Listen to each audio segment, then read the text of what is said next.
उधर रहना थोड़ा। कैप्टन समोसो, ये आजादी का नाटक है, हलवाई की दुकान है और नहीं।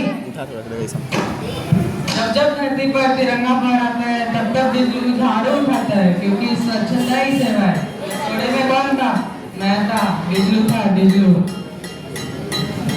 वैसे कैप्टन समोसो, अगर रसोड़े में बिजलू भाई था तो चुलबुल पांडे कौन था? अगर चुलबुल पांडे ने चाय बनाई तो अंग्रेज दूध लाई थी अच्छी नहीं? बताओ जरा। बताता हूँ। आजादी की बात हो रही है, आजादी की बात हो रही है तो चुलबुल पांडे और रसोड़े का क्या कनेक्शन है? सिंपल है सर, अंग्रेज आए, उन्होंने चाय मांगी, हमने कहा नो चाय, ओनली स्वदेशी लस्सी। क्रांति हो गई, क्रांति हो गई।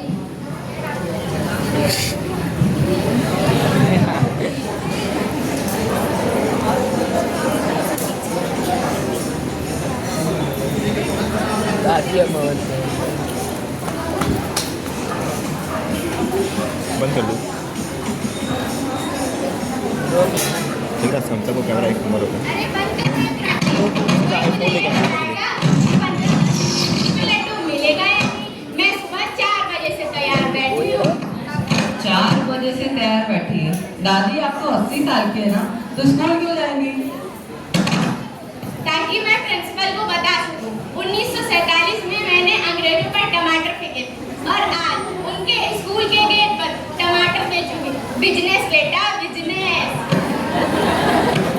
अरे दादी, आपके टमाटर तो वो आप लॉर्ड माउंटबेटन की पतलून करा सकती थी।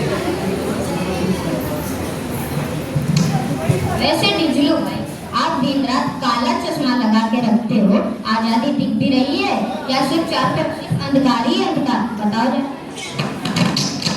न्यूटन बाबा, चश्मा भले ही काला, लेकिन देशभक्ति तो एकदम वाइट है ना, वाइट।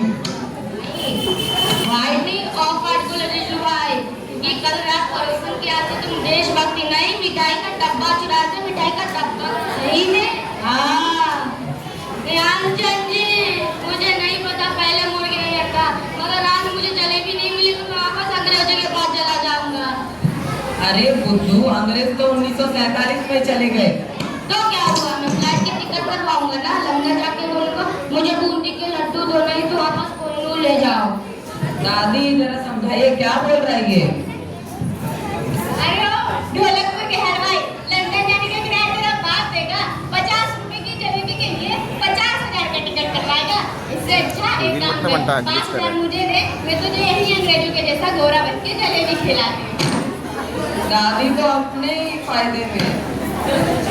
हे भगवान, इनको आजादी तो मिल गई, लेकिन दिमाग में जो रायता भरा है उसका कोई रेमेडी, इलाज नहीं है क्या भगवान? ज्ञानचंद जी, रायते में थोड़ा बूंदी और भुना हुआ जीरा डालेना, मजा आ जाए। अरे भगवान, तुम बोलना चाहते हो? हाँ ज्ञानचंद जी, अगर हम अंग्रेज को वापस बुला लें तो क्या हमें संडे की छुट्टी मिलना बंद हो जाएगी? क्योंकि संडे की छुट्टी अंग्रेजों ने ही शुरू किया था ना। अगर संडे की छुट्टी नहीं होगी तो हम सैटरडे नाइट को क्या करेंगे? बताओ जरा। कोई तो मुझे जहर दो, जहर दो। देखो लागे कोई। अरे हटो, तुमने तो जहर में भी बोलोगे सर, नींबू पानी मिलाए क्या?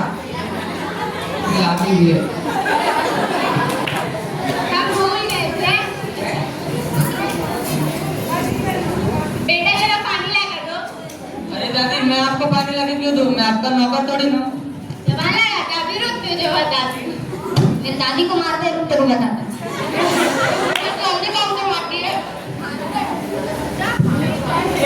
अरे क्या करेगा?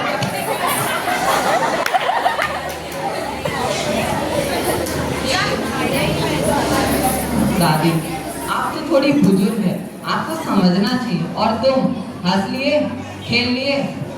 आज हम यहाँ खड़े होकर कितनी आसानी से कुछ भी बोल लेते हैं ना, किसी भी बात पर हंस लेते हैं,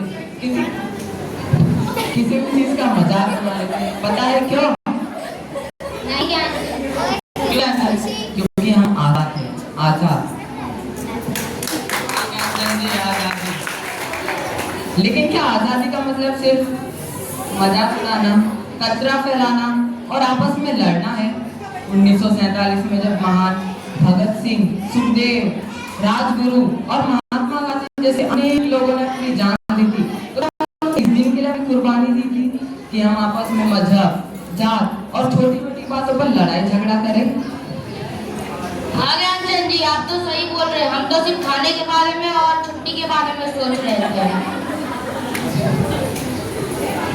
हम भूल गए थे कि इस तिरंगे के 3 रंग हमें क्या सिखाते हैं। केसरिया यानी जज्बा, और सफेद यानी शांति, और हरा यानी समृद्धि, और बीच का अशोक चक्र हमें यह बताता है कि हमें देश को आगे बढ़ाने के लिए बिना रुके चलते रहना चाहिए, ना कि आपस में लड़ते और झगड़ते रहना चाहिए।